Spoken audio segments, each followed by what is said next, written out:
Vakrasana, where you keep one leg straight. Yeah. Any When we keep the hand back of your hip, is that too away or No, closer it's to closer to the body. So this part will touch the body. Yes, yes. Touch the body. Yes. Oh. So here is the thing. Yeah. Right, first let's bend the right leg. If you bend the right leg, all of you bend the right leg. Yeah, the sole is either next to the knee or close to the buttocks. But make sure the the leg is straight, so you don't bend the hip. Okay, don't tilt the hip to one side. So now by the knee, or is it totally like hug? Yeah. It's not total hug. We are not hugging the knee. So basically, Not- yeah. a little away. Little away is good, because that way you can practice, unless you are very. That is easier. If you are I mean, an- if it's away, then it's easier. So If it is away, it's easier. Yeah, then That's- it's very easy. I mean, Okay. easier. Depends on your flexibility. Yeah. Some people find that it's to very be- difficult. Yeah. For some people it may be difficult. No, what she's saying is if you keep it away from the buttocks, it's easy. Correct. Correct. Yeah. Depends on your flexibility and body structure. That's why we give both the instructions here. Okay. Now place your right palm on the ground behind you, close to the base of the spine. Oh. Close to the base of the spine, with fingers pointing back. Okay. That keeps your spine erect. And then now, as you inhale, raise your left arm up.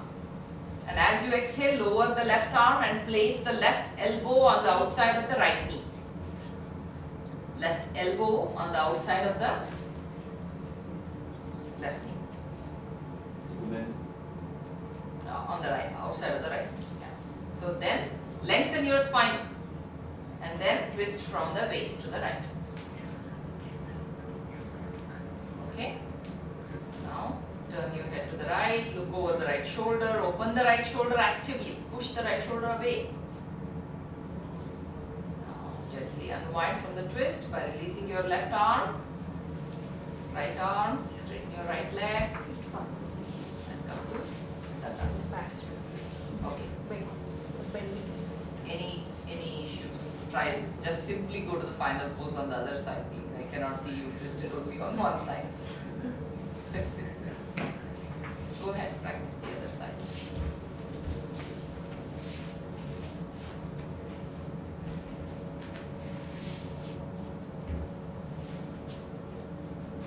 it is much flexible for me.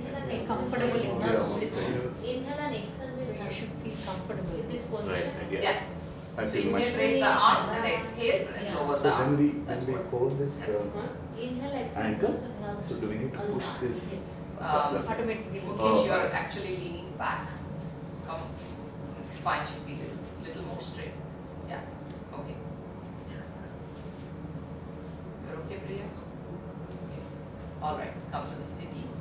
Let's discuss the variations. And if the front hand does not reach the toe, you can bend it at the elbow and hold the forearm vertical. We practiced. Can you hold the, yeah. Okay, everybody cannot take the arm like that and make it straight. If you cannot straighten the arm, and if you straighten the arm and it starts hanging like that, you want to just bend it and hold it. This will help you, because what happens if you keep it like that, you're not helping it. Instead, if you press actively with your elbow, you can keep this leg straight. Yeah.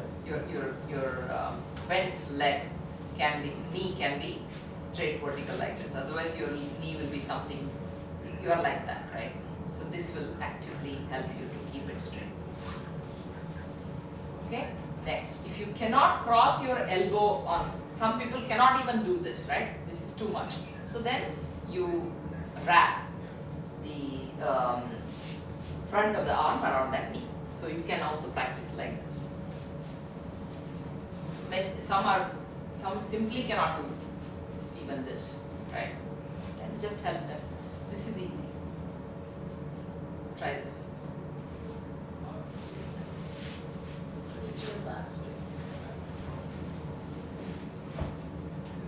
back on that. There. That's an easier practice. Next, those who are very flexible, Vakrasana doesn't give them a whole lot.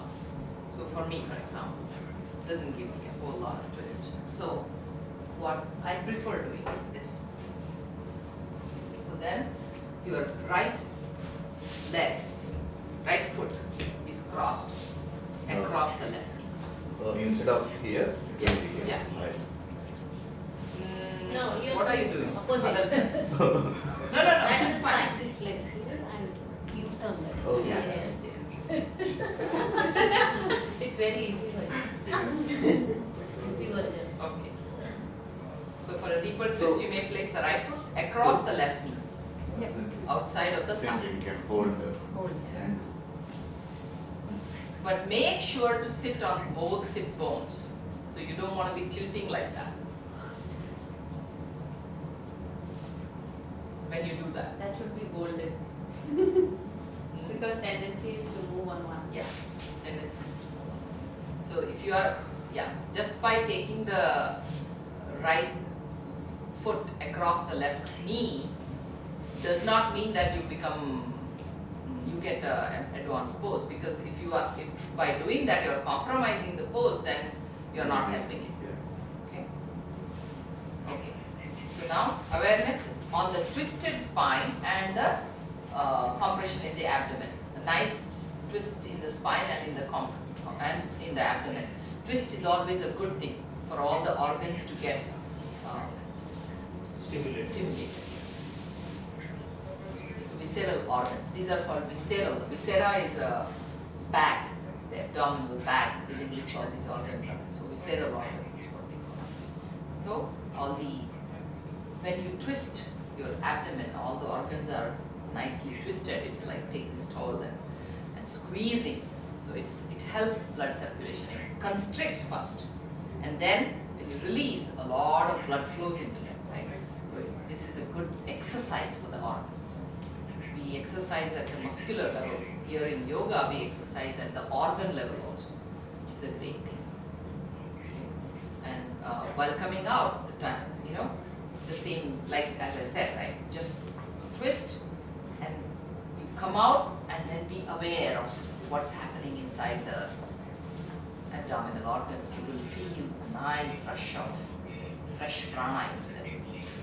Feel that, stimulate. All the, when an asana is practiced or instructed, you want to give all these instructions. Purposely I'm not doing that because the focus is on actually teaching you how to teach the basic instructions. Then as you progress in that, that becomes automated, and then you will start focusing on when you're in the final pose, observe the twist in the abdomen and the spine. And then you release and relax and observe the prana in the abdominal organs and observe the stimulation in the spine.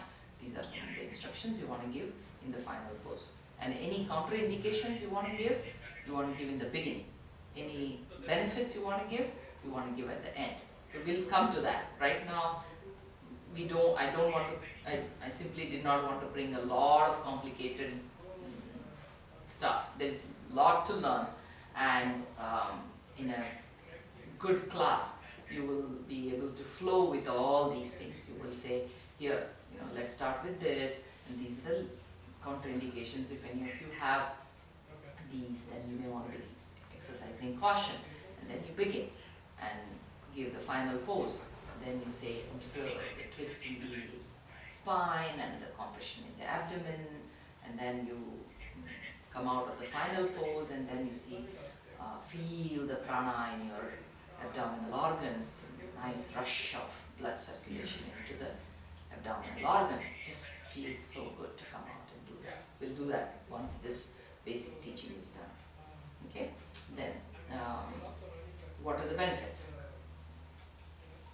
Stimulates the spine and increases the flexibility, because twist is an important part of the movement that we need to receive. Then, like any other forward bending, backward bending and twist of the abdomen helps you with digestive issues, so constipation. because this it provides a deep compression and a twist. See that? So this helps. Once you release, there is a good massage to the organs. Stimulates pancreas and benefits people with diabetes, because this one has pancreas is a hard to reach area because it's behind the stomach. So when you twist, you are actually even affecting the pancreas. So this is a great practice for diabetes. Next, Vajrasana. I don't need to give any, this is straightforward thing. What are the modifications, if any? That's what we want to know. For advanced practitioners, the heels can be joined, like I showed it. So we practice this way, right? This is how we practice. So this is how ideally you're supposed to practice Vajrasana. Heels are together. How many of you can do that? Go ahead. Good. It's quite an inner rotation of the knees here. How are your heels together? Aren't you sitting on your heels in the gaps? That's how. We always sit on the gap, right? Yeah. No, you were saying. Join the heels together, don't sit on the Yeah. gap is what I'm saying. Yeah, That's hard. that's all, yeah. Auntie, as your experience, you said, unless As you you do from the childhood, not recommended to sit Yeah, for long. I would usually like to give this Yeah. thing. It's so much easier. And also not to overlap the toes. Not to overlap the toes. Toes, some people Yeah, like some are people like do. this. Yeah, so some people do that. Ideally not. So you may place a pillow underneath your buttocks to ease the strain on the knees. That's a good one. Okay. We have added these instructions because people do otherwise get hurt they start sitting in their 30s or 40s, and then by 50s they are into trouble with their knees. So we don't want that. Okay. That's very good. Contraindications are straightforward. Anybody with knee problems. Otherwise there is not much of a limitation, right? Unless you have any ankle injury, then of course you won't say. So you won't give a whole lot of those things. So there will be 1,000 conditions like that where you won't be able to practice each of these asanas like that. But the whole, the contraindication listed here is basically for you to give those in the class. But if somebody has an ankle injury and they try to sit and you haven't given that as a contraindication, not to worry. They will come to you and say, I cannot sit, it hurts. Then you say, yeah, if you have ankle injury, you cannot. Okay, subtle aspects. This is one of the asanas one can sit even after a meal because it helps in digestion. Keeps the spine straight, supports the spine, and blood flow to the visceral organs increases in this visceral organs. You need more blood flow into the visceral organs. So one can meditate in this posture. It's a very nice, good meditative pose. And again, in the final posture, the soles of the feet face upward. Toes touch each other, heels are apart. That's the usual way to sit. Sit between the heels. Awareness on the ankles, thighs, back, and steadiness of the mind. What else? Benefits. Keep spine in the erect position naturally. Yeah. It's good. Then, yeah, that's how peace. Okay. Because here, remember we said standing poses, varicose veins. You want to be caution. There is caution exercise of caution, right? This is a good pose for varicose veins because there is a bit of a compression there, and it helps with the pain. And it really helps with the flexibility to the ankles. But then if there is ankle pain, as we said, right, anything where there is a contraindication, same thing is a good practice if you slowly build it. for any slight ankle issues. If you are not flexible enough, you will develop flexibility. Okay? You may not be able to sit in the beginning. Some of you cannot. Aditya, can you sit in Vajrasana for long? No, right? Yeah. So that's all because of the inflexibility of the ankles in this case. Usually it's hamstrings that doesn't allow you to sit in cross-legged. In this case, it's actually ankles for the most part. Okay, as I said, it helps in digestion and it's great pose to practice pranayama and other things. Now, Shashankasana. Same thing again here. Nothing much to discuss here. Now, okay, what are the modifications? What are the contraindications as you can see in Shashankasana? Before we go, let's discuss logically. Shashankasana is the child pose. Oh. Okay. Either this or Yeah, good. That's a modification. She's talking about two modifications, two ways to practice. One is holding the right wrist with your left hand, or yeah. Right make wrist wrist of together. your vice Right versa. hand with the- Vice versa is also fine. There's really, it's not a really, there's nothing, no religion to this. Ideally, we say this, right wrist with your left hand. You can do the other way also, totally fine. And then that's one way. The other is stretching the arms in front of you. Yeah. What else? Can everybody go down and put their head down on the ground? In this case, I think so. go down. Fine.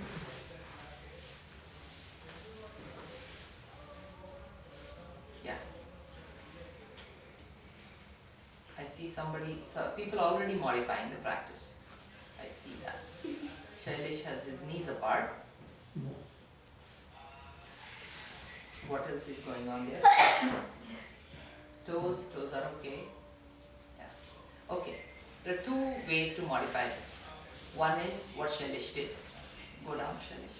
Yeah, there. See, he separates the knees so he can put the head down. Everybody cannot put their head down. It will be, sometimes some people will be just able to go only like, yeah. Okay. So all of you can go down, right, fully. Some of you have to modify. Yeah, Shailesh was able to modify. The other modification is tuck the toes in. Tuck the toes in. And then try going down. Oh, Yeah, okay. yeah. Go down.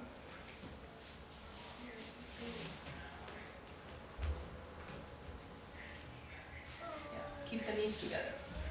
And Tuck the toes in.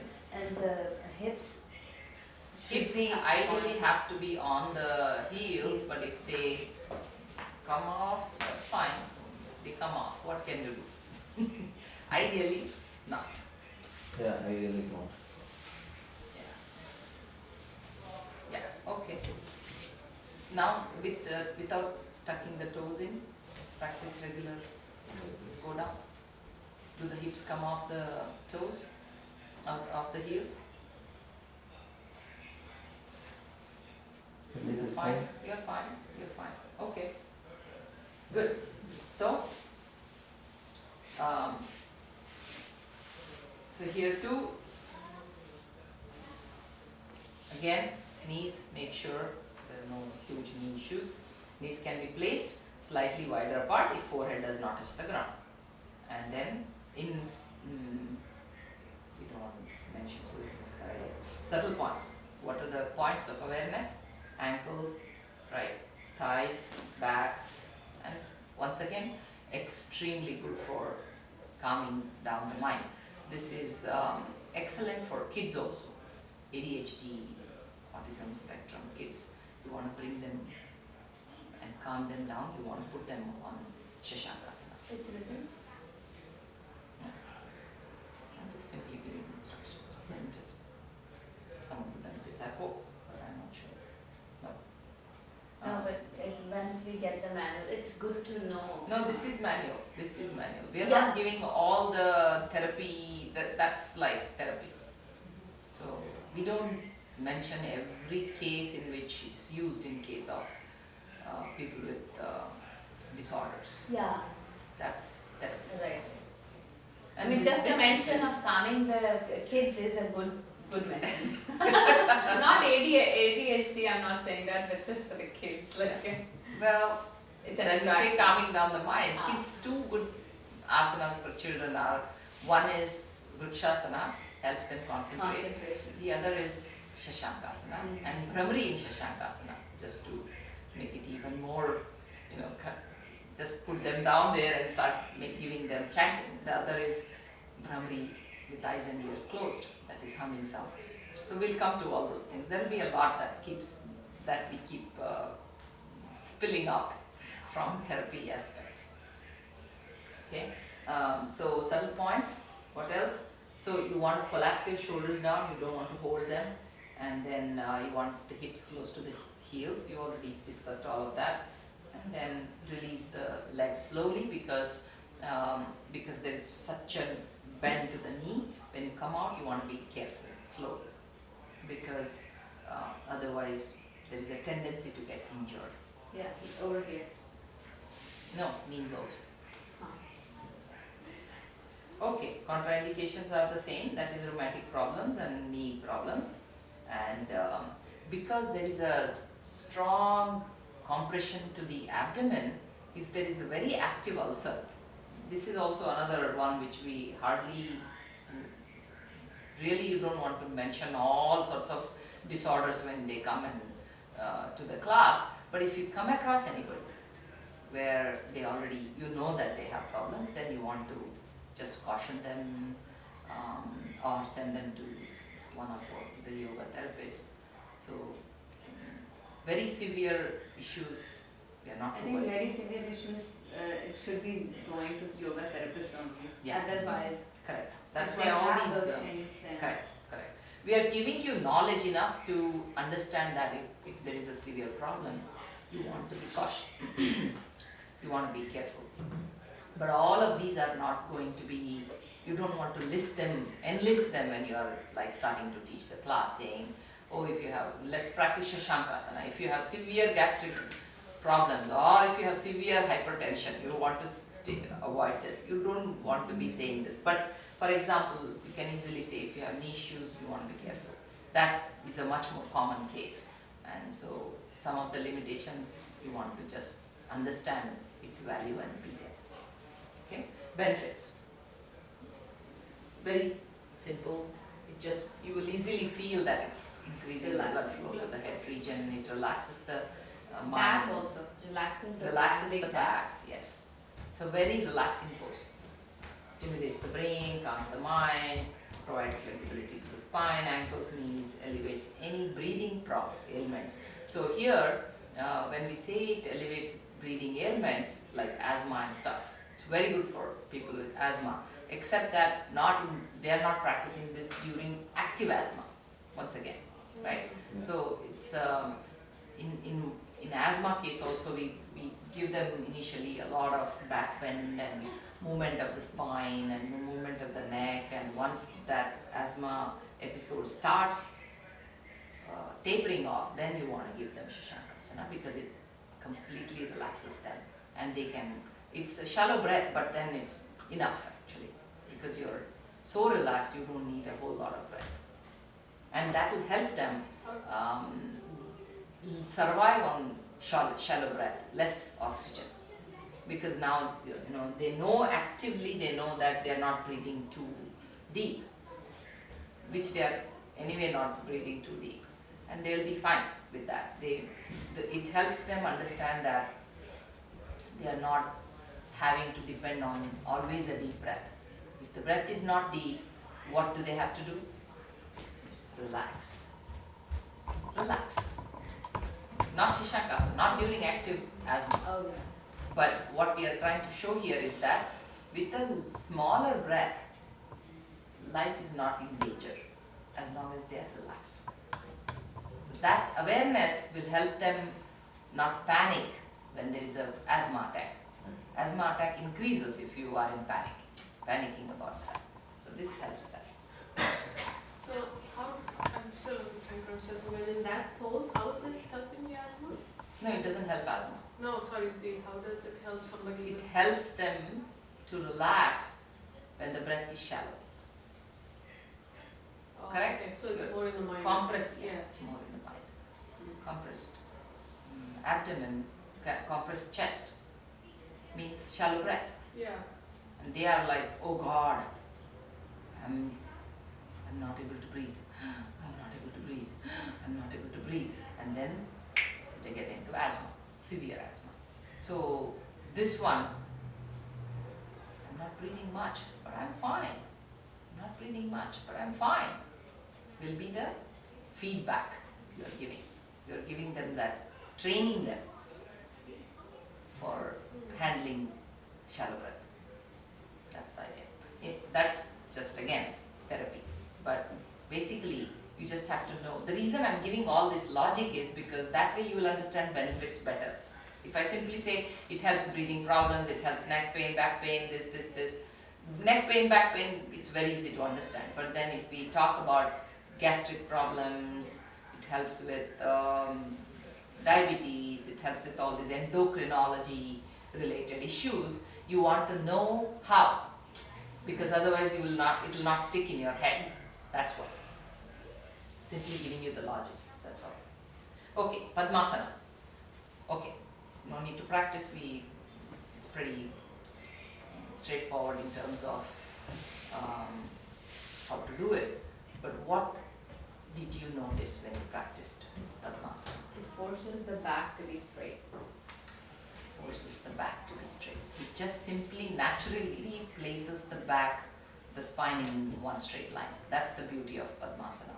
It just is a pose that once you master it, sitting in Padmasana itself is meditation. Without doing anything, you just straight away land in meditative pose. Mind, that is. Mind becomes calm. One-pointed. Ekagra. Okay? And sattvic. Not like a tamasic calmness. To some extent, Shashankasana does that. It calms down, but it's not putting you in a very meditative state. It just calms you down. Whereas Padmasana puts you in a very sattvic, ekagra state, concentration. So, good for all children to practice, to develop and practice. There are some preparatory practices to that. We'll go as we do. We're all hungry. We'll finish this and go. Then modifications. Beginners can start with preparatory practice of Ardha Padmasana. There are also other preparatory practice. We'll do that over time. May not happen today, but we'll do it. Okay, so Ardha Padmasana we learned, and then always switch, do the other side so that you are symmetric. Yeah, Padmasana can be very stressful on the knees. Bring awareness to the knees while attempting the posture.